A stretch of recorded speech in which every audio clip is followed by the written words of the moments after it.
Everyone in the mall seemed to notice her, not because of her smile, not because of her kindness, but because of her shoes. Worn out, scuffed at the edges, and clearly inexpensive, they were all people saw. Whispers floated through the air like smoke. Some chuckled behind her back, others openly sneered. She could feel every glance, every judgment, every quiet laugh that wasn't as quiet as they thought. It stung, but she kept her head high, pretending not to notice. If only they knew the truth, if only they knew who she really was. Her name was Emma, and she wasn't some girl desperate for attention or sympathy. She was someone with a vision, someone who had fought harder than anyone around her would ever understand. Every dollar she saved, every sacrifice she made, was part of a much bigger plan. Those cheap shoes weren't a sign of failure. They were a reminder of where she came from and why she could never give up. As the day went on, the laughter grew louder, the looks more cruel. Emma stood by a small cafe, pretending to scroll through her phone, feeling the weight of every harsh word. But deep down, a fire was building. She knew something they didn't.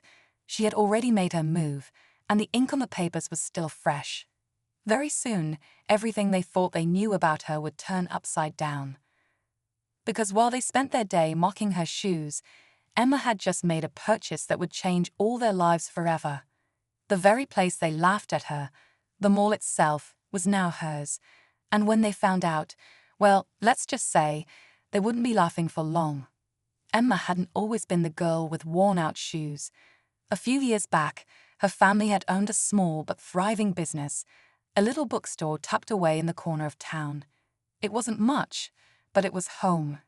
She spent her childhood among dusty shelves and the smell of old pages, dreaming bigger than anyone around her ever thought possible. But life has a way of changing without warning. One tough year, after a string of bad luck and bigger bills, the bookstore closed its doors. Everything they had built was gone. And Emma, once full of plans, was left standing in the ruins, holding on to nothing but hope. She learned early on that the world didn't wait for people like her to catch up. Every odd job, every late night studying, every rejection, it all piled up. People judged her before they even knew her story, and the cruel looks she got today in the mall were nothing new. Still, every time someone laughed at her or looked down on her, Emma quietly added it to the list of reasons why she had to win. Behind the scenes, Emma had been working with an investor who believed in second chances. She spent months studying the real estate market, making plans, dreaming bigger than just getting by. She wasn't just looking to buy any property. She wanted the mall itself, the heart of the town, the place where everyone gathered, and where today they had mocked her like she didn't belong. As the paperwork processed and the final signatures dried, she walked through the mall one last time as the girl with cheap shoes. They had no idea who they were really laughing at. And Emma? She was just getting started.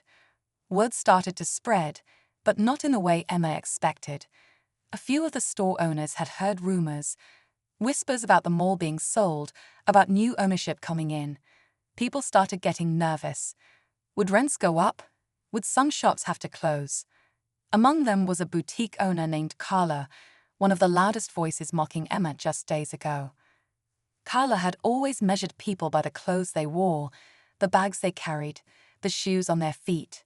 And to her, Emma was nothing more than a girl who didn't belong. Meanwhile, Emma faced a different problem. Taking over the mall wasn't just about pride, it came with real responsibility. Shops that had been in families for generations depended on this place. Decisions she made now could either lift them up or tear them apart. She knew some would never take her seriously, no matter what her title was. Especially when the first meeting between the new owner and the tenants was scheduled. Emma could already imagine the looks she'd get when she walked into that room. The same old judgment, only heavier now that she held the future in her hands. Behind all this, another challenge was brewing. The mall hadn't been doing well financially for years. Big stores had left, foot traffic had dropped, and several leases were about to expire. Emma hadn't just bought a building, she had bought a sinking ship. And saving it would take more than just good intentions. She would need to outsmart people who didn't believe in her, fight systems built to favor others, and prove, not with words but with actions, that she wasn't the girl they thought she was. The clock was ticking, and Emma's next move had to be perfect. The day of the tenant meeting arrived, and the energy in the air was sharp enough to cut through. Emma stood at the entrance of the conference room, feeling all those old familiar eyes pressing down on her. Some faces were curious, others were cold, and a few, like Carla's, were openly hostile. They still only saw the girl with cheap shoes, not the woman holding the keys to their future.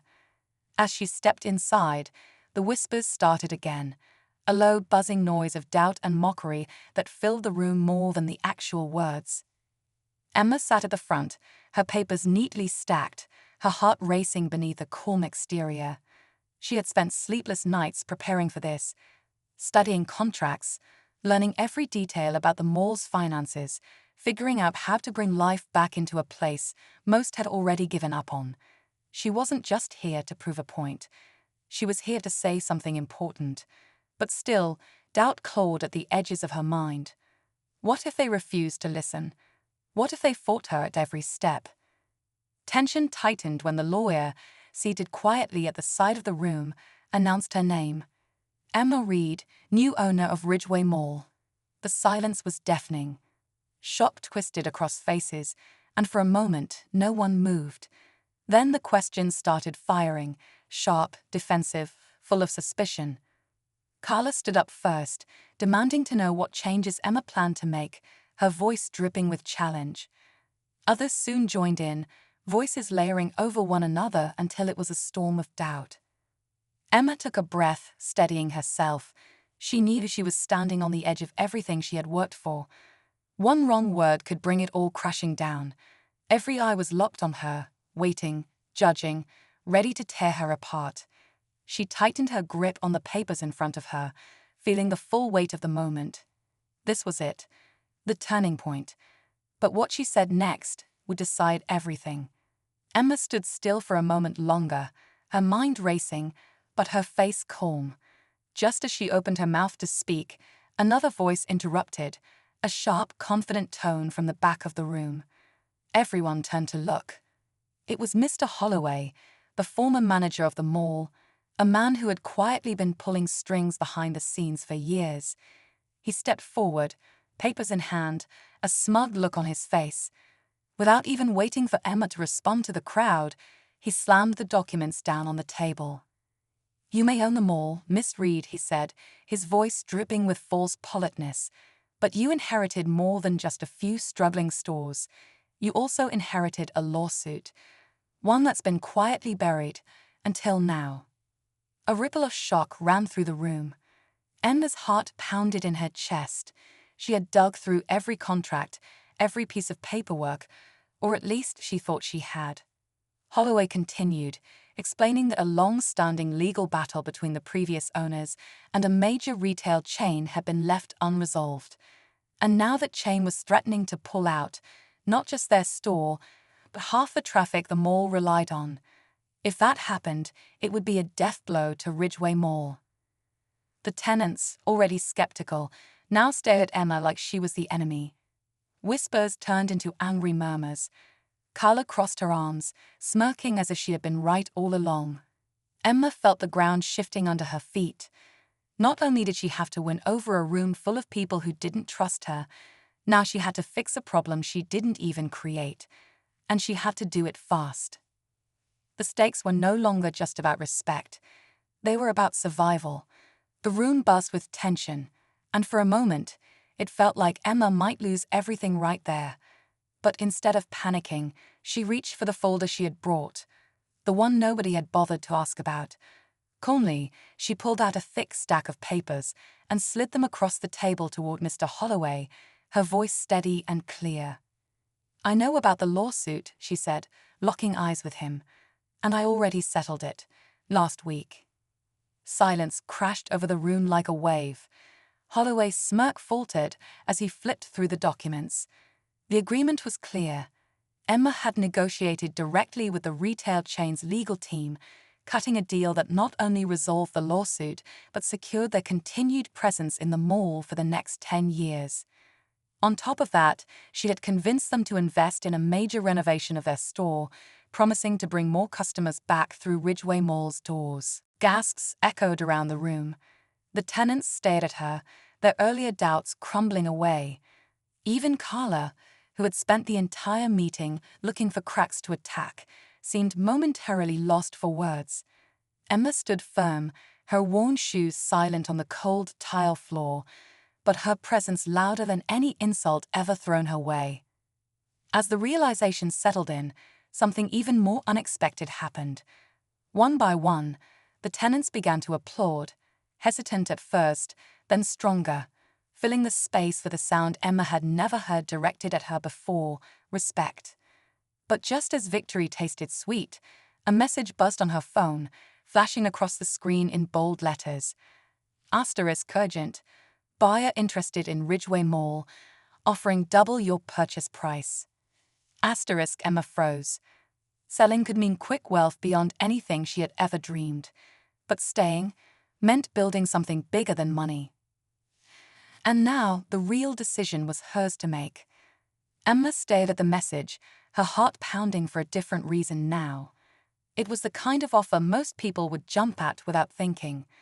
After all the years of struggle, after all the nights wondering if her dreams were even possible, here was a chance to cash out and walk away rich. She could leave behind the judgment, the hard work, the weight of being responsible for people who had once laughed at her cheap shoes. It would be so easy. But easy wasn't why she started this journey. She looked around the conference room, now filled with hopeful faces. These weren't just tenants anymore. They were families, dreamers, small business owners who needed someone to believe in them the way Emma had once needed someone to believe in her. She thought about her younger self, standing in that old bookstore, dreaming of something bigger. Selling the mall would fill her pockets, but keeping it would fill something far deeper, the dream she had fought for all along. Emma slipped the phone back into her pocket without replying.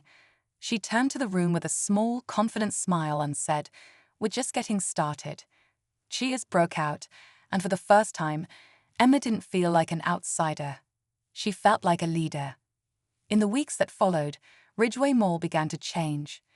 Stores were renovated, new businesses opened, and customers started coming back. Emma worked side by side with the tenants, building something real, something lasting. The girl they once mocked for her cheap shoes had become the woman who gave their community a second chance. Sometimes, the strongest foundations are built from the things people once laughed at. And Emma. She was living proof that no dream is too small, and no pair of shoes too cheap to change the world.